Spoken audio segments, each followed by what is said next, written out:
Halo Fitchmania, kita kali ini akan membahas tentang 7 fakta proses bakar lemak di dalam tubuh. Yuk kita mari mengenal 7 fakta ini. Dengan cara memahaminya kita bisa melakukan proses bakar lemak dengan lebih mudah. Jadi banyak orang gemuk kepingin badan langsing, tapi faktanya data statistik mengatakan bahwa 99% orang yang melakukan diet gagal. Dan dari Rizkedas 2018, ternyata 1 dari 3 orang dewasa Indonesia tergolong obesitas sentral atau disebut dengan perut buncit. Jadi dari 265 juta jiwa orang Indonesia, ada 82 juta jiwa berperut buncit. Lingkar perut buncit acuannya adalah pria di atas 90 cm, wanita di atas 80 cm. Yuk kita mari lihat semua fakta di sini.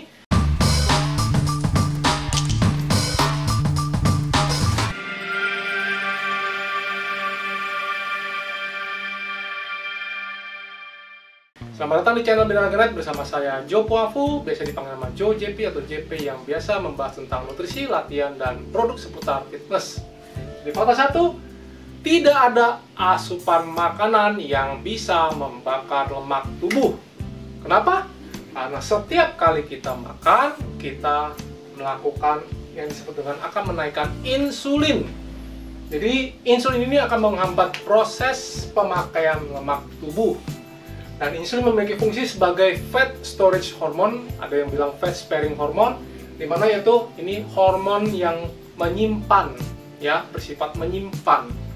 Mau menyimpan lemak, mau menyimpan protein, mau menyimpan karbohidrat, gula ke dalam liver dan otot, ya.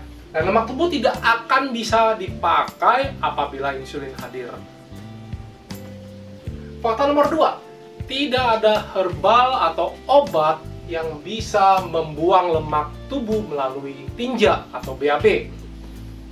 Namun lemak tubuh, jadi herbal atau obat tertentu mungkin bisa mengikat asupan lemak, ya, yang masuk supaya tidak diserap oleh usus, tetapi lemak tubuh kita tidak bisa dipecah atau dibuang melalui tinja kecuali dengan aktivitas fisik dan ketiadaan insulin yang hadir. Fakta nomor 3 adalah Anda tidak bisa membakar lemak dengan melatih bagian tertentu. Jadi ini disebut dengan spot reduction, dan ini sudah membuktikan tidak bisa terjadi.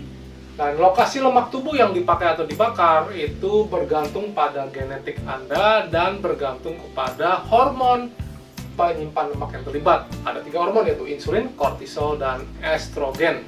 Insulin menyimpan lemak di sekitar pinggang samping. Estrogen menyimpan lemak di sekitar pinggul, pantat, dan paha, dan juga bagian sekitar dada atau punggung juga. Dan kortisol itu menyimpan lemak di bagian perut, bagian depan. Fakta nomor 4. Lemak baru bisa terpakai bila glikogen hati sudah hampir habis. Simpanan gula glikogen hanya ada di 2 lokasi, yaitu otot dan hati. Dan glikogen otot hanya dipakai oleh aktivitas otot rangka, ya, seperti latihan beban, HIIT, latihan intensitas tinggi. Glikogen hati itu dipakai oleh seluruh tubuh, seluruh organ tubuh selain otot rangka. Faktor nomor 5. Kafein atau fat burner hanya bisa membantu mempermudah membakar lemak. Jadi efeknya mencapai puncak dalam penguraian lemak itu setelah kita minum selama 40 menit.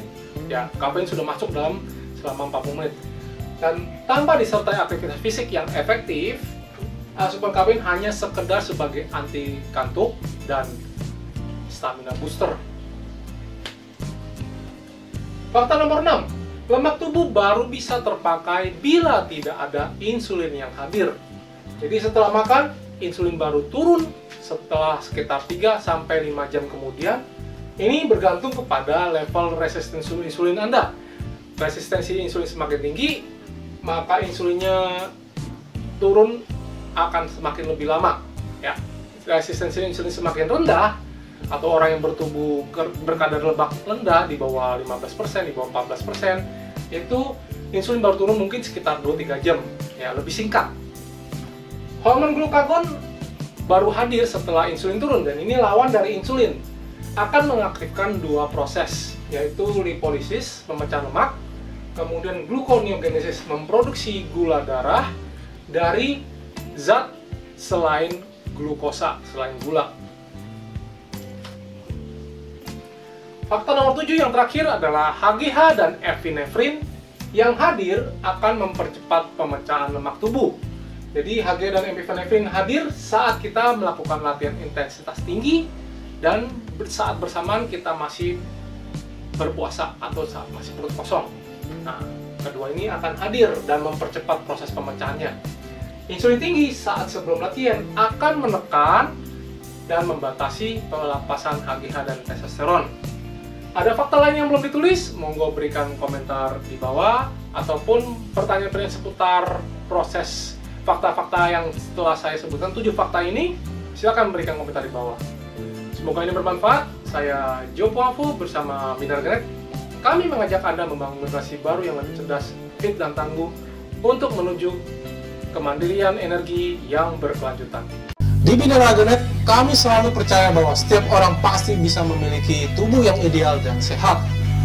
Dengan subscribe, like, dan share video ini, Anda turut membantu membangun Indonesia sehat dan kuat. Salam jelas fitness, saya JP.